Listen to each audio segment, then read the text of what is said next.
I know. They said go to Lincoln City yesterday. They don't have anything. It's like a right. Right. Yeah. So it's just for appearance. Actually, it's more of a hassle because everybody's asking when the staff.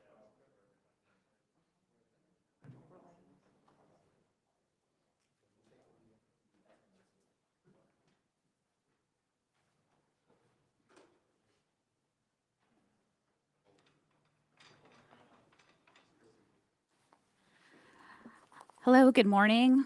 I am Kimberly Dinwiddie, the Clackamas County Public Information Officer.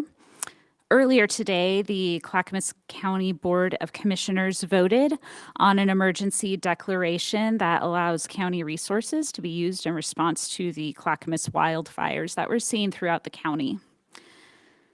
The dark clouds outside and the incoming reports of spreading danger is truly horrifying, and we realize it's causing a lot of anxiety.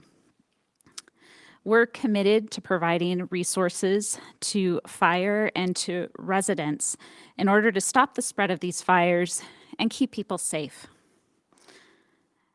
This morning, we are joined by Clackamas Fire Chief Fred Charlton, Clackamas County Sheriff Craig Roberts, and Clackamas County Disaster Management Director Nancy Bush to provide an update on the fires and what you need to do to stay safe. And this information is important and it can save your life. So we hope you listen and apply what we have to offer. So I'll now turn it over to Fire Chief Fred Charlton. Excuse me. Okay, good morning. Thank you for joining us this morning. My name is Fred Charlton, the Fire Chief of Clackamas Fire District Number 1 and also the Fire Defense Board Chief for Clackamas County. As we look outside, you see that the temperatures are starting to increase today. The winds are starting to pick up. That's a bad sign for trying to contain and suppress wildfires. Our firefighters have been working extremely hard within Clackamas County since about 6 p.m. Sunday night. So we're going on into a full day number 2 of trying to combat these horrific wildfires. We're really facing some challenges mainly around the weather, and the other round is getting resources. As you've seen, there's been a number of wildfires throughout the state of Oregon, so it's very difficult to get resources, but we're doing the best we can. Currently, we're focused on 4 major fires within Clackamas County. The first one is the Dowdy Road fire. That is in both Clackamas Fire District and Estacada Fire District. The next is a fire which came off the U.S. Forest Service land off of Mount Hood, and that is known as the Riverside Fire. And when it came into Estacada Fire District, it was estimated to be about 20,000 acres. And yesterday we understand that it moved about 17 miles in one day. So a couple hundred of those acres are now under our sort of direction, and we're working to help support those fire operations. And most notably, that area that's being impacted is the Hillock Burn community, and this is within Estacada. Next would be the Unger Fire. This is out in Colton Fire District. This started late Sunday afternoon, and we're working hard to try and contain that. Again, only one small fire that I'll talk about is contained. Everything else is very active at this time. Next is the Wilhoit Fire. This is south of the city of Molalla. This is a significant fire, and we have resources dedicated to that today. One little piece of success, we've had quite a few successes, but one would be the Spangler Road Fire, and this is along Highway 213. This did consume 2 structures, with one of them being a house. It was estimated at 10 acres, and that fire is under control. We're having a few challenges today. It's been difficult to get any of our air assets up to really give us the size and scope of these wildfires, but our initial estimates are about 22 structures that have been lost, about 600 structures which are threatened, and I would say that number will increase even during this press conference. We have significant fire behavior changes out in the fire area right now, and we've burned about 2,500 acres. So currently, we're working with a number of state and local agencies. We have 10 fire departments helping support these fires. We just brought in the Oregon State Fire Marshal's Office. They will be bringing in an incident management team, and they have dedicated an additional 4 task forces. Those task forces are made up of firefighters from around the state of Oregon.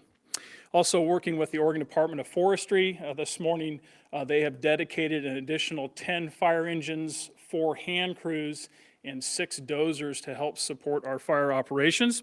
Certainly Clackamas County Sheriff's Office, a great law enforcement partner for us within Clackamas County, Oregon State Police, and then Clackamas County. So really we're working collaboratively to help support the fire operations. We do have 2 evacuation sites set up. One is at Clackamas Community College, and the other is at Sandy High School. I think it's, nope, sorry. No, Sandy High School, Clackamas Community College. Well, these are dynamic times. With that, I think it's critically important that we continue to stress to the public the ready, set, go, or level 1, 2, 3. These are the evacuation levels. We have a number of our communities at level 3, some communities at level 2 and level 1. So again, we just ask that our communities check on one another, care for one another, be thankful and thoughtful of those who have lost their homes during these challenging times, but also when you're under a level 3 evacuation, that is the time to leave your home. So with that, we're working hard. As we shared yesterday, this has been a significant firefight. We're doing the very best we can, and we're working hard to protect our communities. So thank you.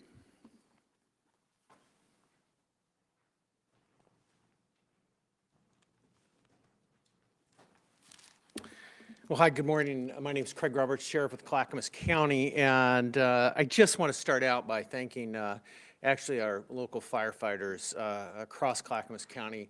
I was also on a statewide call, and I can just tell you firefighters across Oregon are really doing an amazing job in what I would describe as exceptionally challenging. So a big thanks to our firefighters. I also want to just say for us, it's been a long, difficult night. That this past evening, our office alongside local police agencies, along with the state police, literally went door to door, all the way from Colton to Malala, contacting every residence south of Highway 211 to ensure that they were notified that they needed to evacuate. The other thing that I think is also really important that you probably don't hear is that we have a number of both police officers and firefighters that are in these evacuation areas. And I can tell you that they're here at work doing what they can to help keep our communities safe. So I just think they're going above and beyond. I also want to make sure that this is perfectly clear because this is absolutely challenging and difficult times for all of us. But I can guarantee you, and want the public to know this, that we are working side by side with our law enforcement agencies, both locally and across the state, side by side with our firefighters, and coordination on a statewide level. So we are all working really hard. I want you to know that we're doing our very best. We ask for patience, and we're really asking you to really follow the directions when we're saying to evacuate, just as Chief Charlton had said, is we really need folks to evacuate when we ask you to do so. So thank you. I'm going to turn it over to Nancy Bush, our emergency manager. Thank you.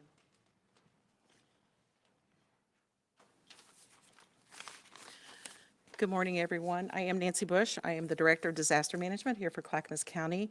I, too, want to echo both what Chief Charlton and Sheriff Roberts has said. We just want to thank all of the firefighters, law enforcement, and all of you as well, for being diligent. When we ask you to evacuate, you evacuate. When we ask you to get ready, you're getting ready. You're asking questions, and we welcome those questions. But I just want to say thank you to this whole community because we have to pull together in order to get through this. So thank you. So since Tuesday, we have issued 35 evacuation orders, and we have reached over 16,000 contacts with those evacuation orders. I just want to say those are contacts, so you could have been contacted more than once, but that is how the system works. We are actively working on evacuation sites and shelters for people and for animals, And again, we do ask for your patience as we work through the number of people that we know that we're evacuating and trying to relocate. Currently, we have an evacuation site at Clackamas Community College where we are partnering with the Red Cross.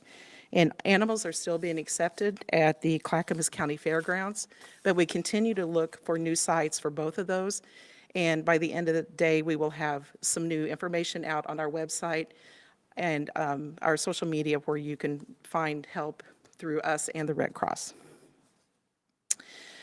Also, just want everyone to be aware when you're traveling through the county, you are going to, may come across roads that are closed.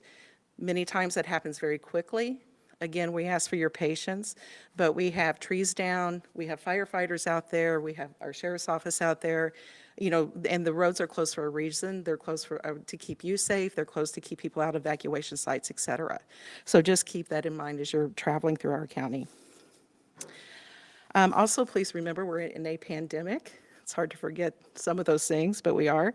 And the last thing that we want is a spike in COVID cases because of the sheltering that we're doing. So we're making every effort to make sure the shelters have PPE and also that the social distancing is maintained at those shelters. So we want to make sure that we can communicate with you as soon as possible. And we talked about all of our evacuation notices.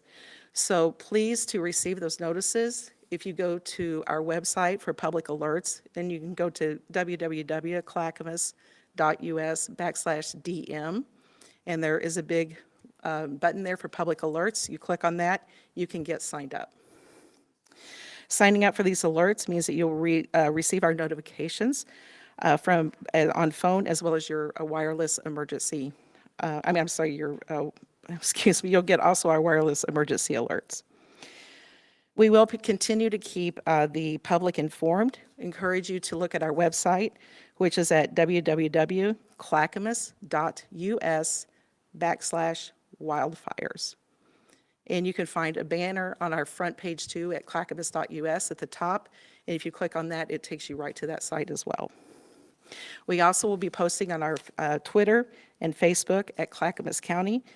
And again, please sign up for our wireless alerts. Thank you.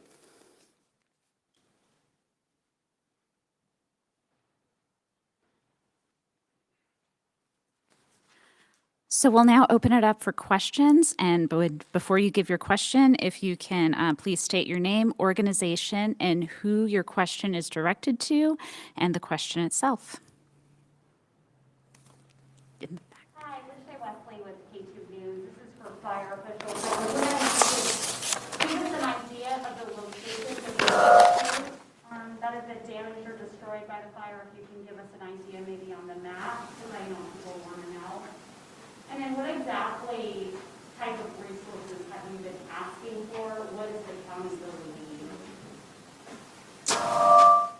need? Sure, yeah, thank you for that question.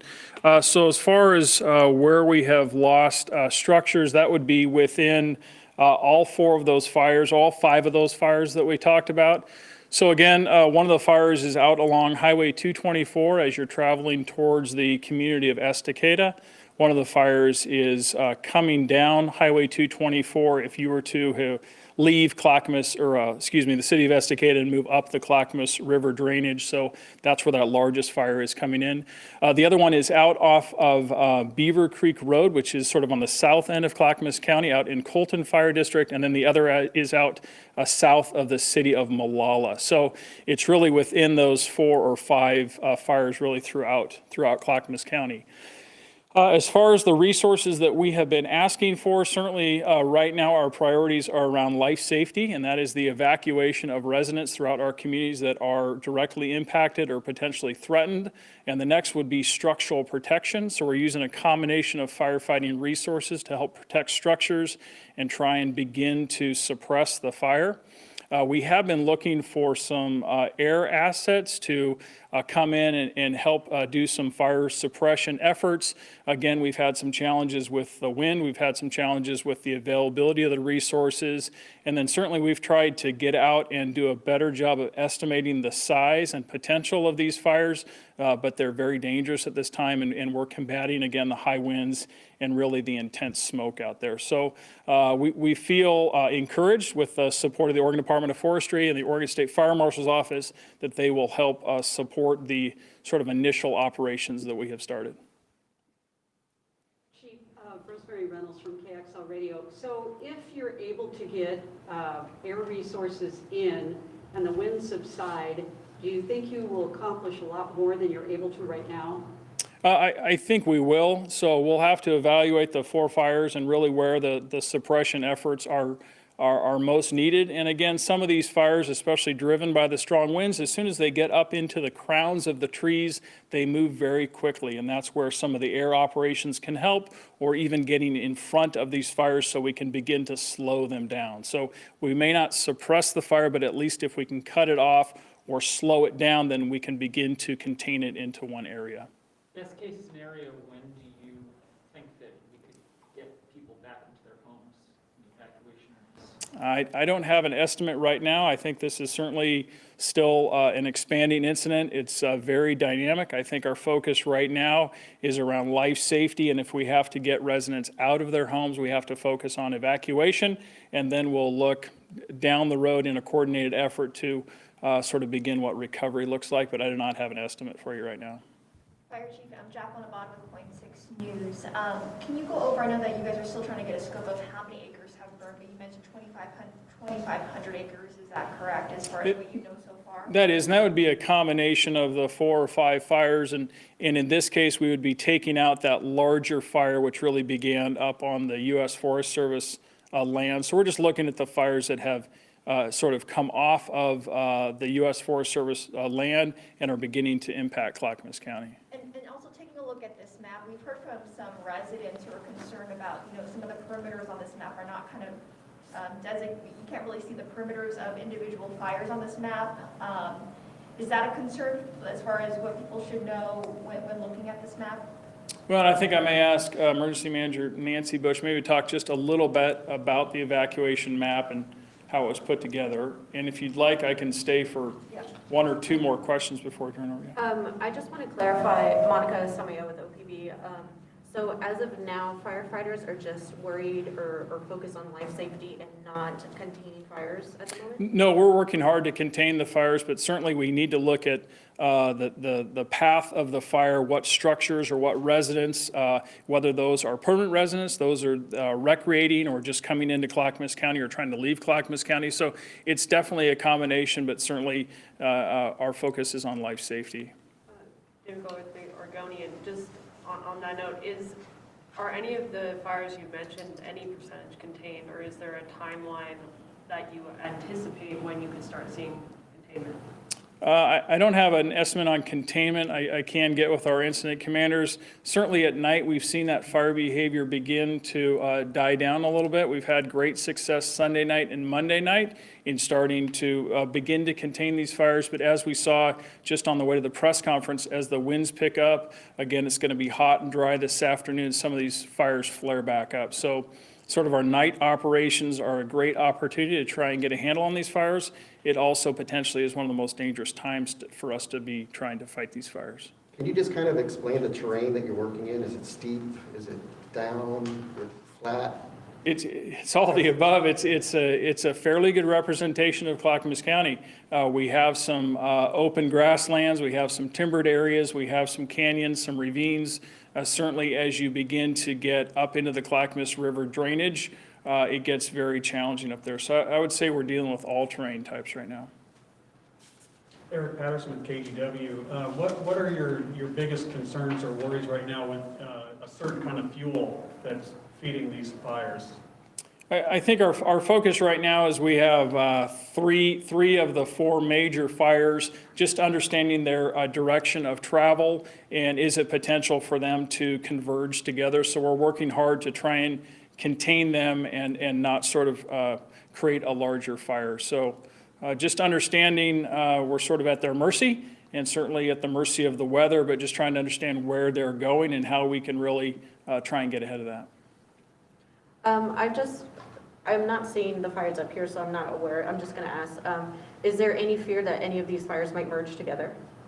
Potentially, and again, we're out evaluating that right now. We're working hard to try and really contain the 4 large fires and keep them within their area. Geographically, some are fairly far apart, which is good for us. In another case, some may touch in the future. Again, we're really at the mercy of the weather right now. Is there any specific ones that people should kind of keep an eye on? No, I would keep an eye on all of them, yeah. Is the 2,500 acres, just to be clear, because you talked about the Riverside fire being substantially larger, can you just clarify what you mean by 2,500 versus the? Sure. So we asked our incident commanders this morning to do an estimate of their fires. And again, it's just an estimate. They're estimating between those 4 fires about 2,500 acres burned. And then the Riverside fire, as we understand from the U.S., we just looked this morning, they had that at about 20,000 acres. So we've sort of separated the two. Is there any sense of the cause of the fires at this point? We don't know right now. We haven't entered into the fire investigation phase. We're really working on fire suppression efforts. So just to clarify, those 4 fires, 2,500 acres, the Riverside fire, 20,000 acres. That's what we understand from the U.S. Forest Service. Okay. And the Riverside fire, that's the new one that popped up, correct? This is a fire that came to our attention, I will say probably Monday morning. I believe it was up in the Mount Hood National Forest. The U.S. Forest Service was combating this fire, and then it left their area and started to come down towards Estacada. Okay. All right, thank you.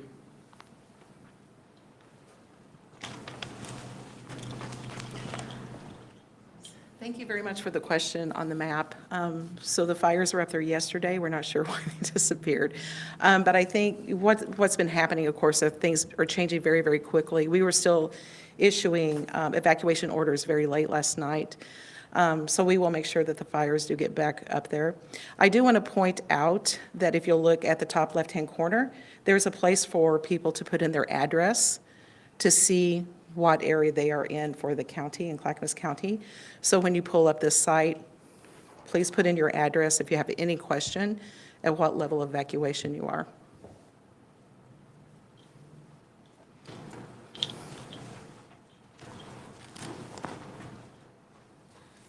Okay, that concludes our press briefing for today. We will be putting out more information this afternoon about evacuation check-ins, and we'll let you guys know when our next press briefing will be. So thank you all for coming today. Chief Carlson?